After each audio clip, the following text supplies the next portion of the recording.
juge a l'habitude de refuser des demandes d'expertise avec cette formule votre demande d'expertise n'est pas acceptable car elle tend à poser à l'expert une question de droit. Or, on ne peut pas saisir un expert d'une question de droit. Donc, je l'ai moi-même écrit un certain nombre de fois, donc je ne peux pas vous contredire en utilisant cette formule. Et pourtant si. Pourquoi ? Parce qu'en réalité, quand on y réfléchit, eh bien, l'expert dans son domaine, tout ce qu'il dit a une portée juridique.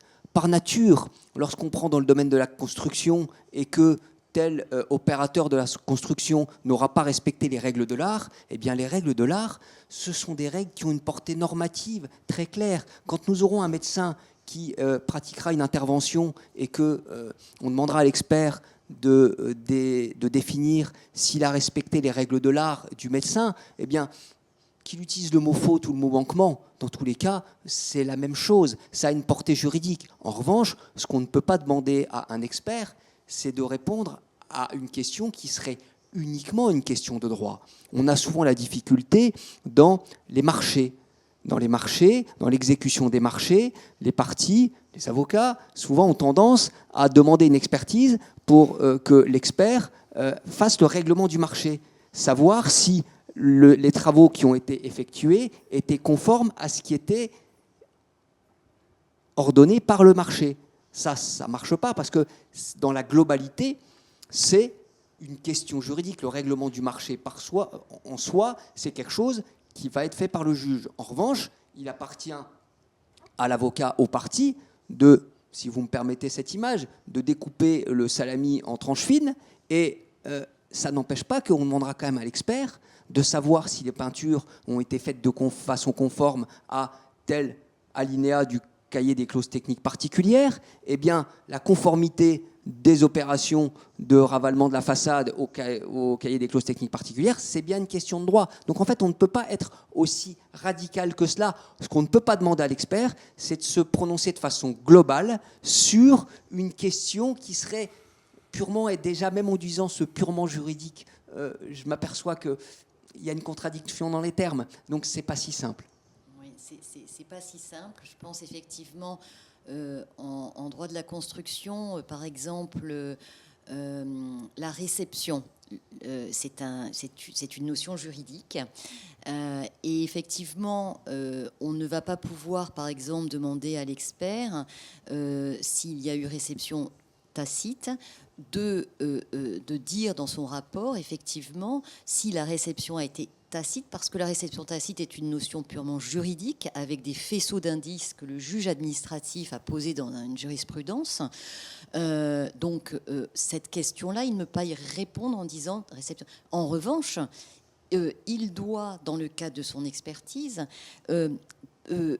pouvoir indiquer au juge toutes les étapes qu'il y a eu de la réception ou de la non-réception, mais en tout cas tous les faits, pour permettre ensuite au juge de se faire une idée, lui, de savoir s'il y a suffisamment de faisceaux d'indices pour effectivement qualifier ces faits juridiquement de réception tacite.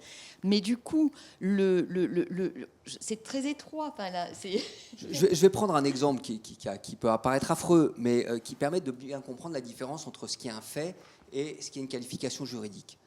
Vous prenez le fait de dire, est-ce que quelqu'un est mort ? La plupart du temps, le patient est décédé à telle heure, à tel jour. C'est un simple fait dans un journal fait par un médecin en disant à cette heure-ci, le type était mort, on n'en parle plus. Si vous avez une opération de secours qui est faite par les services d'incendie et de secours, donc les pompiers par exemple, et vous avez une personne victime d'un accident qui est sur la route et la question se pose après coup lors de l'expertise, c'est savoir si, quand les pompiers ont bougé le corps, est-ce que la personne était morte ou est-ce que le fait d'avoir mobilisé le corps a pu participer à son décès. À ce moment-là, les textes juridiques, ce n'est pas du tout des textes qu'on a... Enfin, si, on pourrait les appliquer en procédure administrative. C'est quelqu'un qui n'est pas médecin, pour constater la mort, n'a que, à ma connaissance, 3 cas. La première chose, c'est la rigidité cadavérique. La deuxième chose, c'est la tête soit disparue, soit séparée du corps d'un certain nombre de centimètres.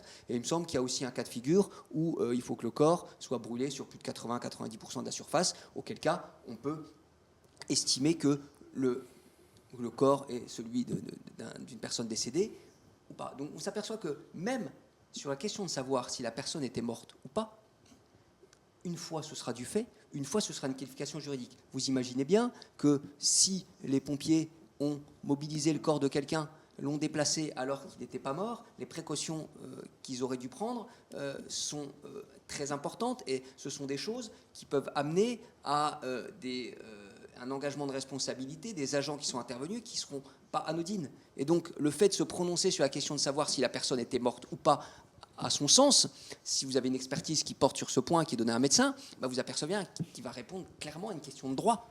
Est-ce que la personne était morte à ce moment-là ou pas?